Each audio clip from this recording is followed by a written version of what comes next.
World food India 2024 का जो addition जो दिल्ली में शुरू होने वाला है 19 से लेकर 22 सितंबर तक। और ये मेगा इवेंट एक इतना इम्पॉर्टेंट इकोनॉमी के लिए एस्पेक्ट है जिसमें मल्टीपल चीज़ें होने वाली है। और भारत का देश, हमारा जो देश है, जो एक food basket of the world के नाम से भी जाना जाता है, क्योंकि हमारे यहाँ पे इतनी वेराइटी है खाने की, इतनी सारी चीज़ें हैं और उनको प्रोसेस करके इंटरनेशनल मार्केट में हम उसको ना सिर्फ भारत की पहचान के तौर पर प्रेजेंट कर सकते हैं बल्कि अपनी इकोनॉमी को भी बूस्ट कर सकते हैं। And to talk on these topics we have very important guest joining us in the Doordarshan studio. First of we have Minhaj Alam साहब, खैर मकदम स्वागत है आपका, additional secretary ministry of food processing industry. और साथ ही हमारे साथ मौजूद हैं श्री तरुण बजाज जी, डायरेक्टर अपीरा। So very warm welcome to the show. सबसे पहले सर आपसे जानना चाहेंगे कि वर्ल्ड फूड इंडिया जो ये एक मेगा लेवल पे एग्जीबिशन होने जा रही है, लास्ट ईयर भी इसका आयोजन किया गया था, इसका सर मकसद क्या है? What is the objective and theme particularly this year? ये वर्ल्ड फूड इंडिया का ये तीसरा एडिशन इस बार आयोजन किया जा रहा है जी। इसका मेन उद्देश्य है कि हमारे जो फूड प्रोसेसिंग सेक्टर है उसको पूरी दुनिया को शोकेस करना। बिल्कुल। और इस सेक्टर में ट्रेड और इन्वेस्टमेंट को प्रमोशन करना और हमारे जो फूड है और उसको पूरी दुनिया के सामने शोकेस करना। हमारी जो इंडस्ट्रीज़ हैं इस फूड सेक्टर में, हमारे यहाँ लगभग पूरे इंडिया में 25 लाख इंडस्ट्रीज़ हैं फूड सेक्टर में और ज़्यादातर उसमें माइक्रो सेक्टर में है। तो उस इंडस्ट्रीज़ को इंटरनेशनल कनेक्ट देना, उनको इंटरनेशनल बायर्स से मीट हम लोग करा रहे हैं, उससे उनको बायर्स मिलेंगे उनके प्रोडक्ट्स के लिए। उसके अलावा इस इवेंट में ग्लोबल फूड रेगुलेटर समिट भी हो रहा है। इस पर फूड सेफ्टी के रेगुलेशंस पर एक डिस्कशन और डिलिब्रेशन होंगे। तो ये एक तरह से सभी स्टेक होल्डर्स को एक अम्ब्रेला में लाना वर्ल्ड फूड इंडिया के माध्यम से। सर जैसे हमने पिछली बार का अगर जिक्र करें तो मिलेट्स का काफ़ी जिक्र था, इस बार ऐसी क्या अहम चीज़ रहेगी जिसके बारे में खास एक फोकस रहेगा, या कहें इस बार की क्या थीम होगी? इस बार हमारी जो थीम्स में है उसमें हम लोग प्लांट बेस्ड प्रोटीन पर हम लोग कर रहे हैं। फूड इरिडिएशन है, सस्टेनेबल पैकेजिंग है, फूड सेफ्टी है और रिड्यूसिंग फूड वेस्टेजेस है। ये हमारे पिलर्स हैं इस बार वर्ल्ड फूड इंडिया के। ओके सर, अगर आपसे जानना चाहेंगे इस बार, क्योंकि जो स्केल है आयोजन का वो बहुत ही एक विशाल स्तर पर हो रहा है इसका आयोजन, लगभग कितनी कंट्रीज इसमें पार्टिसिपेट कर रही हैं as buyers and as exhibitors? पिछले साल भी बहुत बड़े स्केल पर था जी, और ये सही है कि इस बार और इससे भी बड़े स्केल पर होने जा रहा है। तो जो पार्टिसिपेटिंग कंट्रीज तो हमारी करीब 30 से भी ज़्यादा हैं जी, लेकिन बायर्स तो हमारे 90 देशों से आ रहे हैं। क्या बात है। 1300 के करीब बायर्स हैं जो 90 देशों से हमने आमंत्रण भेजा है। वो स्वयं भी हमें उन्होंने अपनी एक इच्छा जाहिर की है यहाँ पर आने के लिए, तो वो आएंगे और 90 देशों से आ रहे हैं। और बहुत हमें उम्मीद है कि बायर सेलर मीट इस बार हमारी बड़ी ही इफेक्टिव रहने वाली है। बिल्कुल। भैया साहब, दूरदर्शन के व्यूअर्स को थोड़ा सा इसके इवेंट के बारे में अगर आप थोड़ा सा डिटेल में बता सके, किस तरह के इवेंट्स इसमें होने वाले हैं, क्या क्या चीज़ें शोकेस होंगी या सेमिनार्स होंगे या नॉलेज सेशंस होंगे, किस तरह से लोग मैक्सिमम तौर पे इस पे कनेक्ट कर सकते हैं और किस तरह का फुटफॉल रहता है? क्या इसमें जनरल पब्लिक एंटर करती है या ओनली इन्वेस्टर्स एंड बायर्स ही वहाँ पर आते हैं, या जिनके अपने स्टॉल्स और अपने बूथ्स वहाँ पर अवेलेबल रहेंगे? थोड़ा सा प्लीज़ डिटेल में बताएं। अच्छा, तो बड़ा सवाल पूछ लिया आपने आके क्योंकि ये तो मैं बताऊं कि मेगा इवेंट है और इसमें जो है वो सब कुछ होने वाला है। मैं आपको बताऊं, जो प्रोसेसिंग फूड इंडस्ट्री से जुड़े हुए हैं उनके लिए यहाँ पर नई तकनीक क्या है, नई पैकेजिंग क्या अवेलेबल है, मशीनरी क्या अवेलेबल है, नया क्या इनोवेशन आई है और नया जो है वो क्या उनके पास जो प्रोडक्ट्स आ रहे हैं उसके बारे में उनको पता चलेगा जी। साथ ही साथ जो आम आदमी है वो उसको पता चलेगा कि क्या क्या प्रोडक्ट आ गए हैं। बिल्कुल, वहाँ पे उनको पता लगेगा नई चीज़ें आई हैं, उन चीज़ों के बारे में उनको जानकारी मिलेगी। बायर सेलर मीट होगी, इंटरनेशनल जो आ रहे हैं वो आएंगे कि हिंदुस्तान में अब क्या तकनीक नई आ गई है क्या, क्योंकि आपने जो कहा कि हम तो food basket of the world हैं, तो उनको पता चलेगा कि हमारे पास क्या क्या नए प्रोडक्ट्स हैं जिनको वो we are sourcing up for the world. True.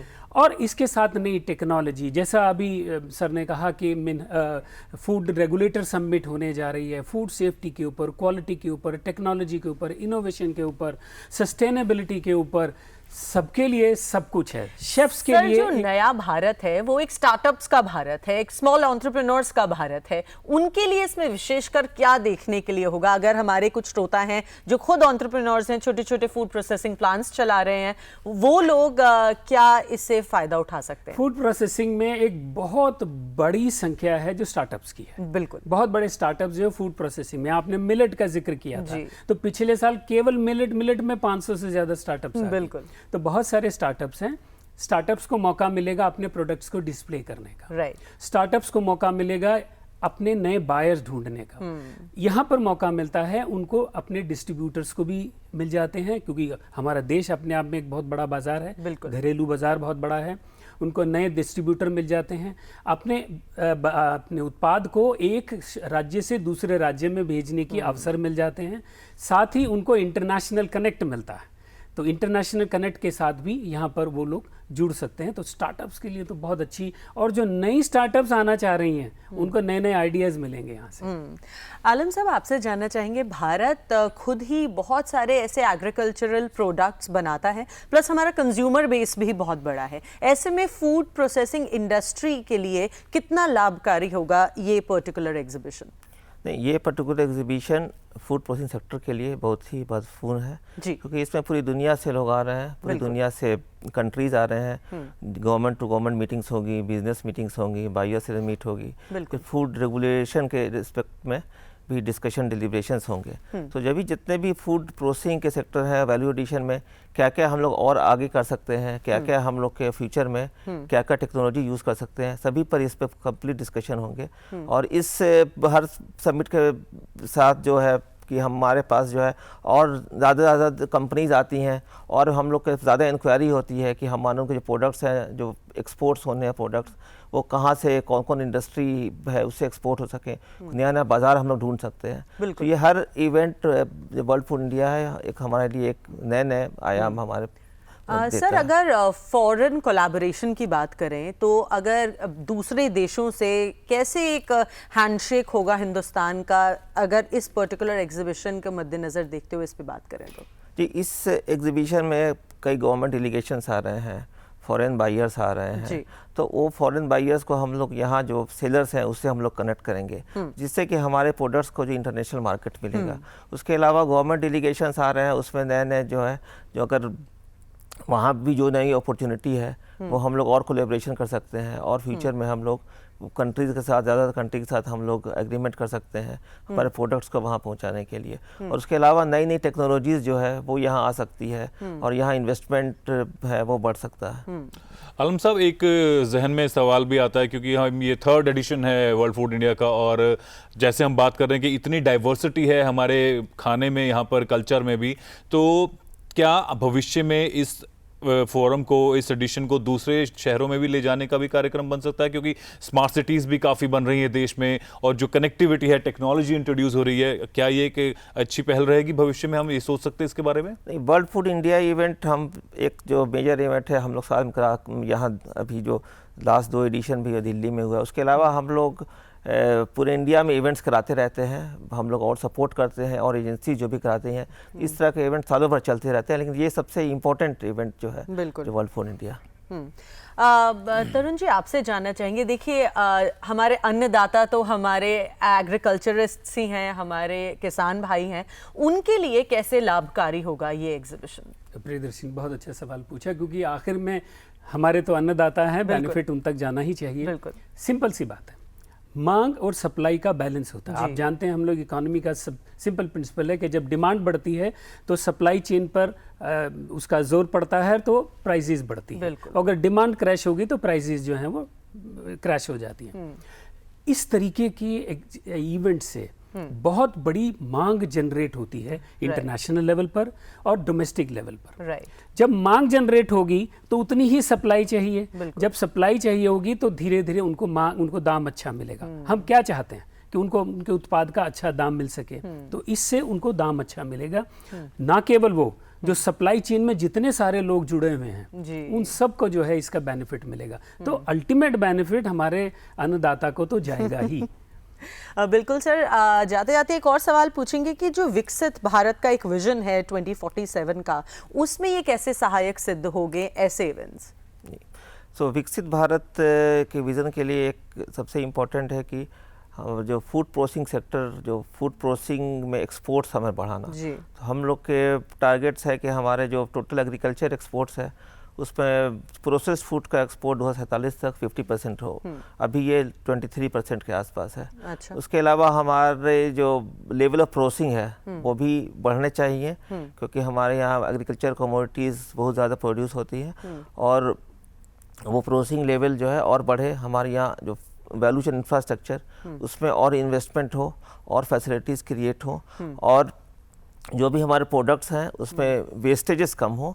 और तो इसके लिए जो ये इवेंट है इसमें हम लोग ज़्यादा से ज़्यादा कोशिश करें कि टेक्नोलॉजीज़ आए, ज़्यादा से ज़्यादा इन्वेस्टमेंट इंडिया में आए और हमारे जो भी है फार्मर्स हैं, स्मॉल इंडस्ट्रीज़ हैं और इंडस्ट्रीज़ हैं, सभी को फ़ायदा मिले। राइट। इसके साथ ये मैं और थोड़ा जोड़ना चाहूँगा। आप देखिए जो हमारा रोज़गार है, लगभग 12.5% रोजगार माना जा रहा है कि सीधा प्रोसेस फूड इंडस्ट्री से जुड़ा हुआ है। पहली बात आप देखिए 60% हम अपना खर्चा जो है वो फूड और रिटेल सेक्टर में करते हैं। इसके अतिरिक्त 50% से ज़्यादा हमारे किसान भाई जो हैं इससे जुड़े हुए हैं। तो आप देखिए कितना बड़ा जो है वो एनवायरनमेंट है, इकोसिस्टम है जो इसके साथ जुड़ा हुआ है। बिल्कुल। तो इसके विकास के बिना तो हम विकसित भारत की बात सोच ही नहीं सकते। एंड इट्स अ चेन, एक आदमी विकसित होता है तो वो और सेक्टर्स में भी परकोलेट होता है वो डेवलपमेंट। जी राइट। सर, जो आम लोग देख रहे हैं और इसका हिस्सा बनना चाहते हैं, इससे जुड़ना चाहते हैं, वो कैसे, कहाँ टिकट मिलेंगे, कैसे जाएं? बहुत बेसिक सी जानकारी जानना चाहेंगे आप। कुछ नहीं, सब कुछ ऑनलाइन है आजकल। जी। ऑनलाइन है, वर्ल्ड फूड इंडिया की वेबसाइट पर जाइए। आपको पहली बात तो सारी जानकारी मिल जाएगी और दूसरा उसके अलावा आपको जो कुछ उसके टिकट चाहिए, जो उसका रजिस्ट्रेशन है, वो सब उपलब्ध है और सब ऑनलाइन है। और मैं सबसे यही सजेस्ट करूंगा कि बगैर रजिस्ट्रेशन के सीधा मत आ जाना। हाँ, ये वहां जाके बहुत परेशान होंगे आप। प्लीज वहां जाके अपना रजिस्ट्रेशन कराइए। सबके पास ऑनलाइन सिस्टम है आजकल, तो आप ऑनलाइन रजिस्टर करिए और उसके बाद वहां आइए। सबके लिए एंट्री है, सबके लिए कुछ ना कुछ जरूर है।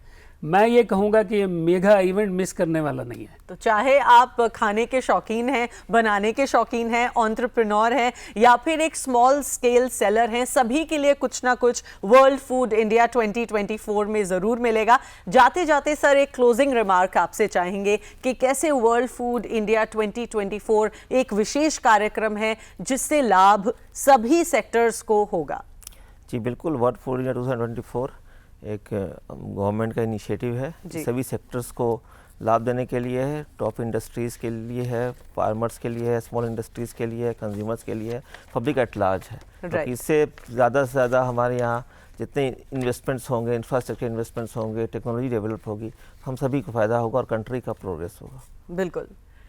Sir, any closing remarks before we take leave? Food processing sunrise sector है। मैंने जैसा कहा कि ये सेक्टर ग्रो होगा तो हमारे इतना बड़ा इकोसिस्टम साथ के साथ चलेगा, ना केवल हमारे देश के लिए बल्कि हम लोग चूँकि एक रिस्पॉन्सिबल नेशन है और हमारे पास प्रोडक्शन का बहुत बड़ा बेस है, कुदरत ने हमें बहुत बड़ा बेस दिया प्रोडक्शन का, तो हमारी जिम्मेदारी भी बनती है कि जो देश नेट इम्पोर्टर हैं उनकी ज़रूरतों को भी पूरा करना है। तो एक रिस्पॉन्सिबल नेशन होने के साथ साथ हम 1.4 बिलियन पॉपुलेशन के साथ साथ दुनिया की जो ज़रूरतें हैं उनको भी पूरा करें और पूरा करते करते हम अपनी फॉरेन एक्सचेंज को भी अर्न करें। तो ये बहुत बड़ा एक सेक्टर है, इसकी ग्रोथ से बहुत इम्पैक्ट होने वाला है, मल्टीपल इम्पैक्ट्स होगा। ये इवेंट एक बहुत बड़ा प्लेटफॉर्म है सबके लिए, जैसा आपने अभी कहा, और इस प्लेटफॉर्म पे हमें उम्मीद है, पिछले साल, अब तो मैं एक छोटा सा बताऊं, हमें उम्मीद लग रही थी कि $1 बिलियन के आसपास हम लोगों ने फॉरेन अपनी जो है विश्व के जो बायर्स हैं उनके साथ व्यापार किया है और इस साल तो हमें और ज़्यादा उम्मीद है। कामना करते हैं कि हम और इससे आगे बढ़े। We are looking forward to this event, sir.